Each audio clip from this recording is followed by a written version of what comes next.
Before you draft for fantasy baseball in 2023, what mistakes do you want to make sure to avoid? Mistake number one, losing your balance. You don't want to start out a draft with an unbalanced roster. The most common winning rosters start out with 3 hitters and 2 starting pitchers in the first 5 rounds. If you forsake one position for the other, you're going to lose your balance. We know that aces, starting pitchers who are elite, are becoming a rarity. You cannot wait too long before you get your first pitcher. If you wait till round 6 or 7, you're going to be looking at guys you just aren't sure are really going to hold it down all season. You need at least one guy who you could consider a potential ace. And at the same time, if you go too pitcher heavy, that is way too risky. The hitters should be the lifeblood of your roster, especially early on. It's better to take flyers on some rotation pieces at the end than to try to fill in playing time with hitters later on. Mistake number 2,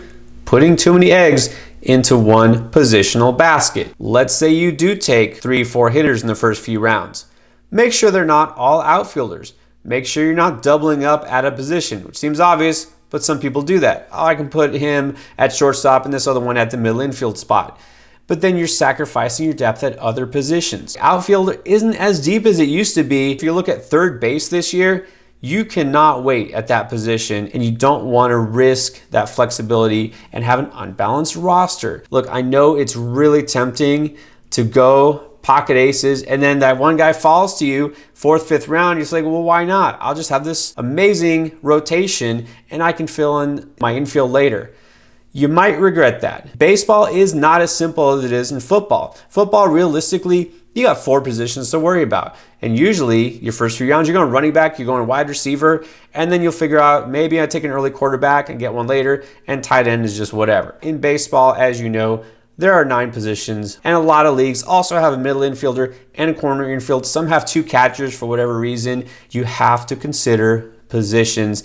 Don't go too heavy in one area and sacrifice somewhere else. Mistake number 3 is punting speed early. Getting those guys who are elite base stealers, well, there's just a handful. When you're in the first few rounds, there's no excuse to not at least get one guy who is a 20 steal threat, because there's enough of them to go around. So even if you don't get a guy like a Ronald Acuna, a Trey Turner, or Julio Rodriguez in the first round, well then coming around, you better at least grab a guy like a Randy Arozarena, a Cedric Mullins, or a Michael Harris. But again, if you just forget altogether, say, I'll just take a flyer later, I'll fill in speed, you're gonna be left wanting at that. And it's so hard, almost impossible to catch up. If you're in a points league, that's different. You don't need to worry about it. But most of the time, if you're in a roto league that counts categories, you just can't ignore speed anymore. Mistake number 4, paying up on draft day for career years or small sample sizes. It's always tempting to look at the guy who ended the season hot or kind of broke out at a late age and say, oh, this guy's going to be a steal. More often than not, you're left disappointed. You have to play the long game. It's always a marathon, not a sprint. Any guy can get hot for a few weeks. Who comes to mind? Well, those career year guys from last year. Joey Meneses from Washington. Great story. Not a guy I'm necessarily going to believe in. What about John Birdie of the Marlins? He made his living basically by stealing bases. Don Mattingly is gone. There's no guarantee that the new manager, Skip Schumacher, is going to be as run happy. Birdie is a guy who's really just a utility player. What about Taylor Ward? Joe Madden loved him some Taylor Ward. Joe Madden is not there anymore. And Taylor Ward, also a guy who way exceeded expectations in the first half, got hurt, played fine down the stretch. I'm not buying into him being another breakthrough player this year. On the pitching side, Martin Perez way overachieved on all his expected stats all season long. He's a soft tosser who got by with really good batted ball luck. There's no way I'm investing him next year. Tony Gonsolin plays for the Dodgers, but again, way overachieved on his expected stats. I think he's definitely going to have some red flags going into next year. And then, I hate to say it, but Nestor Cortez, great season. I'm not expecting a repeat. At least I'm not counting on it on draft day. Let's talk about those small sample, those really hot ends to the season, guys. I'm not buying into Elvis Andrus. Out of nowhere, career resurgence. old veteran shortstop who all of a sudden put on a power display and was stealing bases.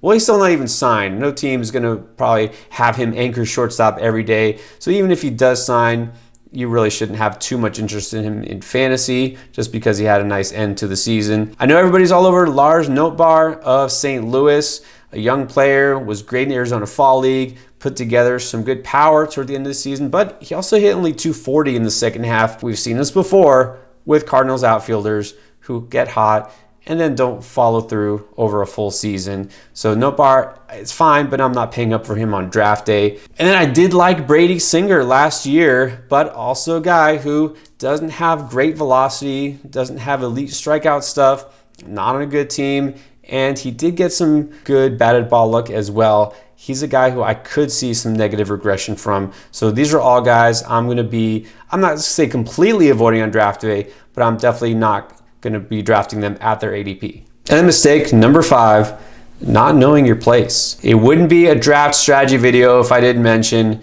you have to know your league's settings. This always applies to every league in every sport, but it is so especially crucial in baseball because there is not really any one standard. There's so many different ways that you can play. I already talked about there's a roto league is your traditional 5x5 categories, 5 for hitting, 5 for pitching. You might be in a points league, and even so, regardless of which format, are you playing head-to-head? Is it weekly? Is it just year-long cumulative? You need to know this because if you play in a weekly league, you're going to have to set your lineup accordingly. You look for guys who make 2 starts in a week. You're looking for guys who have favorable schedules and matchups. Does your league have daily lineup changes, or is it just once a week that you set it and then forget it? Make sure you do your homework there. You have to know how deep is your league. What are the positional requirements?